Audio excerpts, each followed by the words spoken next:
नमस्कार। आज सुनिए अपनी ओजस्वी कविताओं के द्वारा लोगों को राष्ट्र के प्रति प्रेरित करने वाली और कहानियों में स्त्री सरोकारों एवं मानवीय मूल्यों को कुशलता से चित्रित करने वाली कवयित्री एवं लेखिका सुभद्रा कुमारी चौहान जी की कहानी कैलाशी नानी। कहानी के मुख्य पात्र कैलाशी एक गरीब महिला होते हुए भी मजबूत इरादों वाली महिला है। वह जमींदार के द्वारा दिए गए प्रलोभन को ठुकरा देती है और प्रतिकूल परिस्थितियों में भी स्वाभिमान पूर्वक जीवन जीने का विकल्प चुनती है। तो आइए सुनते हैं कहानी कैलाशी नानी। पता नहीं मेरी कैलाशी नानी अब इस संसार में है भी कि नहीं, परंतु उनकी स्मृति इतनी ताज़ा है कि आज भी कैलाशी नानी वही अपनी मैली सी घुटने के ऊपर तक की धोती और फटी हुई मिर्जई पहने, बगल में रोटी और नमक की पोटली संभाले और हाथों में गायों को हाँकने का डंडा लिए न जाने कितनी बार आंखों के सामने घूमती हुई दिख जाती हैं। वह गंवार अनपढ़ स्त्री जिसे अक्षर का भी ज्ञान न था, सहज ही भुला देने की वस्तु न थी। मेरी नानी न होकर भी वह मेरी नानी थी। मेरे मामा के गांव में मामा के घर से 4-5 घर हटकर उनका छोटा सा झोपड़ा था, लिपा पुता साफ। उस झोपड़े में ना तो कोई ऐसा दरवाज़ा था जो कभी बंद हो सके और ना कोई दूसरा ही सामान। बर्तनों के नाम से कुछ मिट्टी के ठीकरे थे और बिस्तर की जगह थोड़ा सा पुआल पड़ा था। यही मेरी कैलाशी नानी की गृहस्थी थी। पड़ोसी ही उनके परिवार वाले थे और गांव के बच्चे उनके परमेश्वर। हाँ, तो मेरी कैलाशी नानी उस गांव के रहने वालों के जानवर चराने हार ले जाया करती थीं। उस गांव में करीब 40 घर थे और प्रत्येक घर के पीछे एक सेर अनाज चराई में मिल जाया करता था। यही कैलाशी नानी की जीविका थी। इसी में कैलाशी नानी का दान पुण्य हो जाया करता था और इसी नाज को बदलकर उन्हें रोज के व्यवहार के लिए नमक, तेल, मिर्च, मसाला भी लेना पड़ता था। पैसे तो गांव वालों को वैसे ही बड़ी कठिनाई से देखने को मिलते हैं। कैलाशी नानी की तरह की गरीबनी को पैसों का दर्शन दुर्लभ होना ही चाहिए। इस प्रकार का जीवन बिताकर भी कैलाशी नानी दुखी न थीं। वे सदा प्रसन्न और हंसती रहतीं, दूसरों की सेवा के लिए तत्पर रहतीं। आधी रात को भी बुला लो तो वह तुम्हारा हर तरह का काम कर देंगी, फिर भी तुमसे किसी प्रकार की आशा भी न रखेंगी। शुरू के जाड़े के दिन थे। एक दिन मामा के गांव से एक आदमी संदेशा लेकर आया कि मामा ने माँ और सब बच्चों को बुलवाया है। और फिर हम सब भाई बहनों ने जब तक माँ ने मामा के घर चलने की तैयारी ना की, उन्हें तंग कर डाला। सबसे बड़ा भाई मैट्रिक में था, उसकी पढ़ाई का हर्ज होगा, इसलिए उसे छोड़कर बाकी हम 4 भाई बहनों को लेकर आखिर एक दिन माँ मामा के घर आ गईं। मामा के साथ आने वाले सब भाई बहनों में मैं सबसे बड़ी थी। मेरी उम्र 10-11 के बीच में ही थी।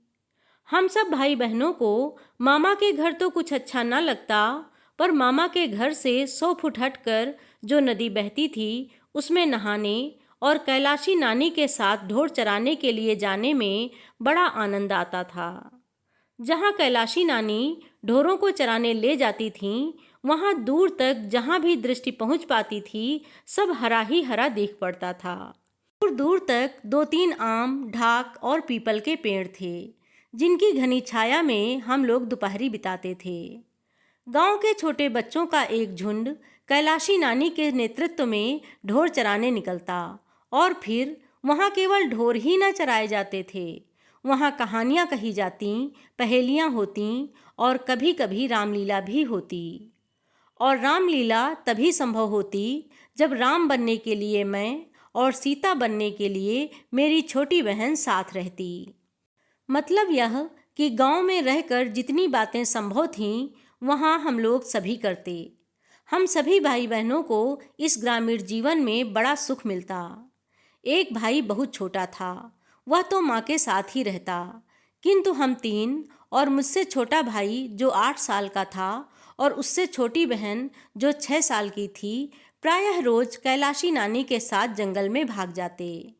मुझे याद है कि हम लोग घर के अच्छे से अच्छे भोजन को यह कहकर छोड़ देते थे कि अच्छा नहीं बना, और सच ही वह अच्छा ना लगता था। किंतु कैलाशी नानी की जंगल में सूखी रोटियां नमक या कभी कभी चटनी के साथ खाने में जितना स्वाद आता था उतना स्वाद कभी किसी भोजन में नहीं आया। रोटियां भी गेहूं की नहीं, न जाने कितनी तरह के नाज मिलाकर बनाई जाती थीं।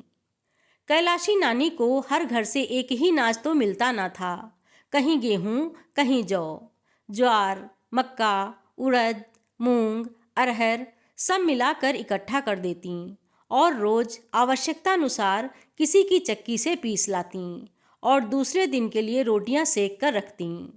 यही उनका प्रतिदिन का आहार था।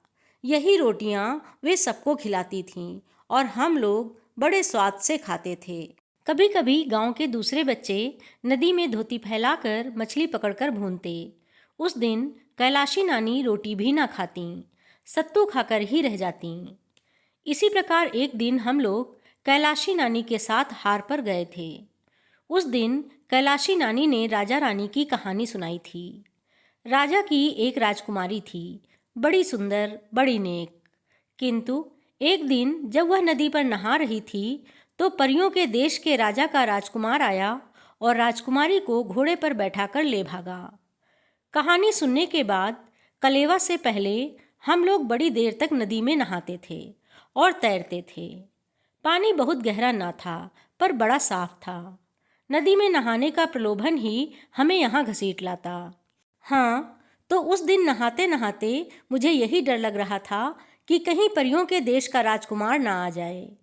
वहाँ राजकुमार तो ना आया, परंतु जब नहा धोकर लौटी तो देखा कि कैलाशी नानी के पास कोई बैठा है।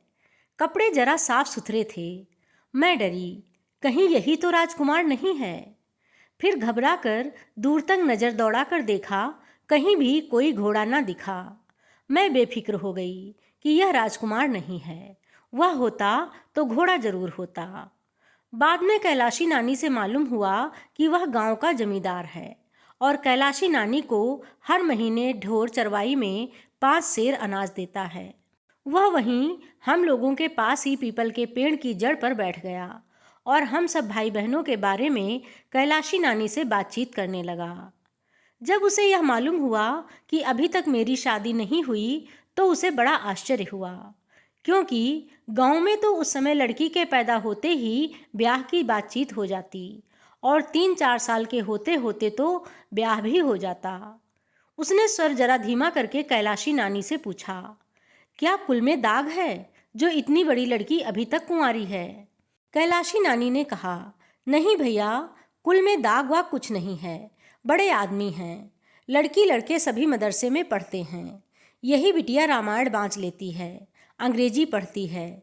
जब पढ़ लेगी तब कोई आदमी देखकर शादी ब्याह करेंगे। वह जमींदार जितनी देर तक बैठा रहा घूर घूर कर मेरी ओर देखता रहा। मेरी समझ में नहीं आ रहा था कि आखिर यह आदमी मेरी ओर इस प्रकार क्यों देख रहा है। वह जब तक रहा मुझे वहाँ अच्छा ना लगा। दूसरे दिन जब कैलाशी नानी ढोर ढीलने आई, छोटी बहन और भाई तब तक सोकर नहीं उठे थे। अतएव उस दिन मैं अकेली ही कैलाशी नानी के साथ भाग गई। कलेवा करने से पहले फिर हम सब नहाने गए। जब नहा रहे थे तो वह जमींदार फिर आया, उसी प्रकार घूर घूर कर देखता हुआ। कैलाशी नानी के पास चला गया। कैलाशी नानी पेड़ के नीचे झाड़ बुहार कर हम लोगों के भोजन की तैयारी कर रही थीं। जमींदार बड़ी देर तक न जाने क्या कैलाशी नानी को समझाता रहा और हम लोग बड़ी देर तक नहाते रहे। मैंने देखा हाथ जोड़कर कैलाशी नानी ने किसी बात को अस्वीकार किया और जमींदार ने कुछ न सुनकर कैलाशी नानी के पल्ले में कुछ जबरदस्ती बांध दिया और तेजी से दूसरी तरफ चला गया। हम लोग भी रोटी खाने आए, पर आज कैलाशी नानी रोज की तरह खुश ना थीं। उनके चेहरे पर एक तरह की उदासी थी जो छिपाए न छिपती थी। उन्होंने हमें खिलाया पिलाया और फिर कहानी सुनाने बैठीं, किंतु कहानी सुनाने में उनका मन न लगा। ढोर हाँकने और दिन जैसे मैं भी सब बच्चों के साथ भाग जाती थी। आज कैलाशी नानी ने वैसे ना जाने दिया, अपने पास ही बैठाए रखा। जब मैं जाने के लिए जिद करने लगी तो एक आध बार डांट भी दिया। मैं समझ ना पाई कि आखिर आज ये ऐसा क्यों करती हैं। पर माँ ने सिखाया था कि बड़ों की बात में सदा क्यों और किस लिए नहीं करना चाहिए, चुपचाप मान लेना चाहिए।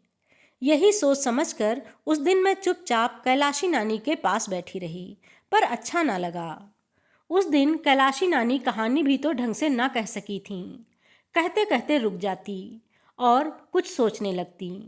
खैर, अच्छा ही हुआ कि उस दिन और दिनों की अपेक्षा हम लोग जल्दी ही हार से लौट आए। शाम हो चुकी थी। माँ तुलसी के पास दिया जला रही थीं। कैलाशी नानी छिपती हुई सी माँ के पास आईं और इशारे से बुलाकर अलग कोठरी में ले गईं। उन्होंने माँ से कहा कि सब बच्चों समेत वे जल्दी से जल्दी घर वापस चली जाएं, कारण वह जमींदार माँ की दोनों लड़कियों को यानी मुझे और मेरी छोटी बहन को उड़ा लेना चाहता है। जमींदार का मेरे मामा से बहुत दिनों से बैर चला आता था। शायद बैर का बदला वह इस प्रकार लेना चाहता था। जमींदार ने कैलाशी नानी से कहा था कि वह मुझे और मेरी बहन को दोनों को हार ले जाए। हम दोनों खुले सिर घुमा फिरा ही करती थीं। मौका पाते ही वह हम लोगों को मिठाई खिलाने के बहाने अपने पास बैठाकर दोनों की मांगों में सिंदूर भर देगा। फिर हम दोनों बहनें उसकी ब्याही हुई स्त्री के बराबर हो जाएंगी। मामा जानकर भी कुछ नहीं कर सकेंगे। इसी काम में वह कैलाशी नानी से सहायता चाहता था। इसके लिए 10 रुपए तो उसने आज ही कैलाशी नानी के पल्ले में बांध दिए थे और 40 रुपए वह काम पूरा हो जाने पर और देगा। कैलाशी नानी का इतना ही काम था कि वे जरा सी सहायता दे दें। बस इतने में जमींदार का काम बनता था और कैलाशी नानी को 50 चांदी के चमकते हुए रुपए मिलते थे। कैलाशी नानी ने शपथ लेते हुए वे 10 रुपए कमर से निकाल कर माँ को दिखलाए और बोली, बिटिया झूठ नहीं कहती, मेरे पास तो 10 पैसे भी नहीं, फिर ये 10 कलदार कहाँ से आए? ये उसी अधर्मी ने बांध दिए हैं। तुम मेरी बात मानो, बिटिया को लेकर चली जाओ। जिस गांव का जमींदार इतना अधर्मी है वहाँ फिर ना आना। बिटिया का शादी ब्याह करके ससुराल भेज कर आना। कैलाशी नानी ने यह भी कहा कि माँ के जाते ही वे इन रुपयों को जमींदार के आगे फेंक देंगी।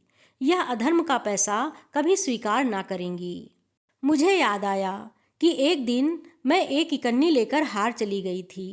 कैलाशी नानी ने जब देखा कि मेरे पास इकन्नी है तो मुझसे लेकर बहुत संभाल कर पल्ले में कई गांठ लगाकर बांध लिया और शाम को लौट कर जब आईं तो माँ को इकन्नी देकर बोलीं, पैसा कौड़ी बच्चों को ना दिया करो, कहीं गिर जाता तो नुकसान हो जाता।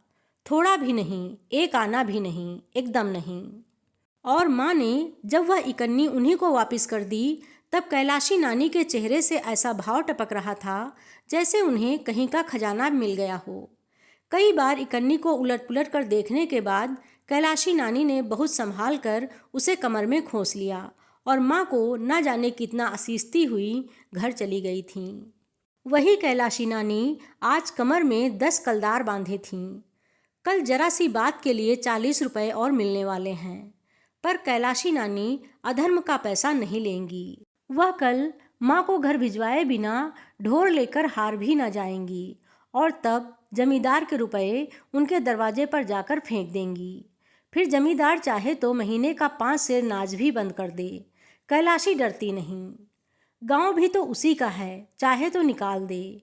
कैलाशी कहीं भी जाकर ढोर चरा कर पेट पाल लेगी, पर सोने की ईंट दिखाकर भी कैलाशी नानी से अधर्म का काम नहीं करवाया जा सकता। कोई जबरन मांग में सिंदूर भरकर उनकी लड़कियों को अपने घर रख लेगा। माँ को इन बातों पर विश्वास नहीं था, क्योंकि मेरे पिता वकील थे। वे जमींदार को इस मामले में जेल खाने की हवा खिला सकते थे। फिर भी माँ कैलाशी नानी के आग्रह को ना टाल सकीं।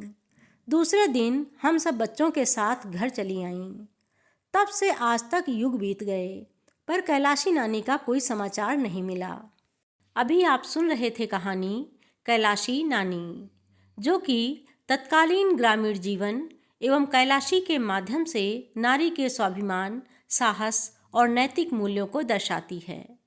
कहानी आपको अच्छी लगी हो तो लाइक कीजिए, शेयर कीजिए एवं चैनल को सब्सक्राइब करना ना भूलिए। धन्यवाद।